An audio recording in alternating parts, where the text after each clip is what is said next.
And so, we have this trend right now that mold is the heart of what's wrong.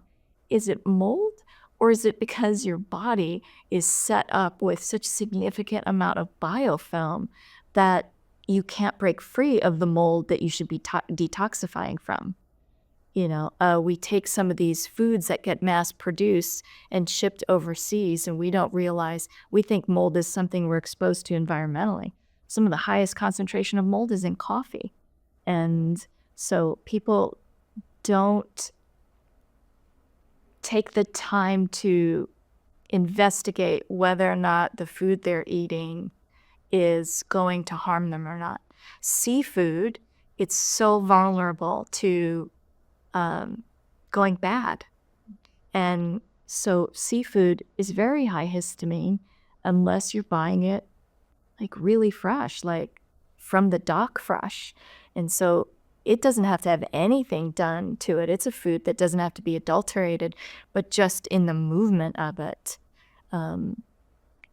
Seasonally, we eat things that we have available to us all the time, and we don't even question why that is, or, we have this technology of refrigeration. And I mean, I'm not a purist in the sense that we shouldn't live a balanced life. And some of that has to do with managing the stress, right? So I'm not saying that we have to eat and live and be in this bubble. But I think that if we were more well-informed, we spend a whole year in high school learning geometry, and what do we do with geometry? We're not learning things like how to understand our credit score, or how to fill out our taxes, or how to balance a budget. And when I work with parents that are talking about food, they come in and they're like, I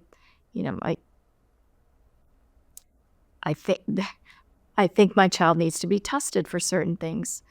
Okay, that's fine, but can we talk about what they're eating? Because if I get back lab work that says that they have these deficiencies, and they're on a diet of goldfish crackers, and you're not even going to get them to take the supplement if we don't have some hard conversations around what they're eating, why they're eating it, and the relationship you're asking them to have with food. Like, family history is so interesting. It's, doctor says, what's your family history? Cardiovascular, diabetes. We don't actually genetically pass on those diseases. What we pass on is the epigenetic. We pass on diet and lifestyle and stress management and coping mechanisms. Addiction, I know they're looking for that chemical piece that connects the increased statistic in families to addiction. But the reality is if people choose this as self-medicating, if they're passing on trauma responses, they're passing on stress management.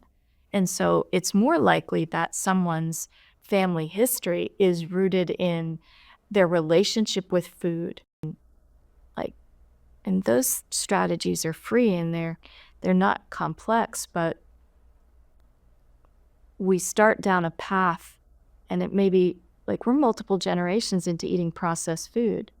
It's like, at least when I was growing up, my mom was like, well, we can't afford soda. That was the reason we didn't have soda in the house. But, now there's the price of privilege, the cost of poverty. It's like we're multiple generations into crises, and we solve everything. We integrate food into all our socialization.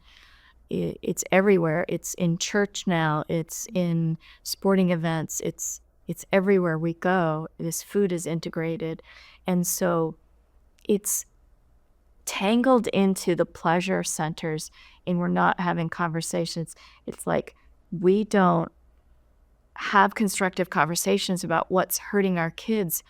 Let's give goldfish and an iPad and everyone's happy because we're stressed and we can't navigate this to begin with, right?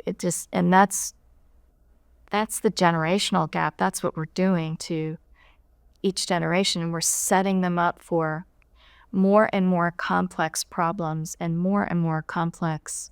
And so in all the years I'm doing this now, autoimmune is only getting more complex, because we're under more stress than ever before. We're on sensory overload more than ever before. Where do we get quiet time? Where do we learn to breathe? Where do we take water? Where do we have a conversation where we have to say, some of the food I eat needs to love me? There's such great power in what the earth has given us. And I think that if we can take the time to have a conversation with ourselves about the power of food as medicine and the different ways that we can access that,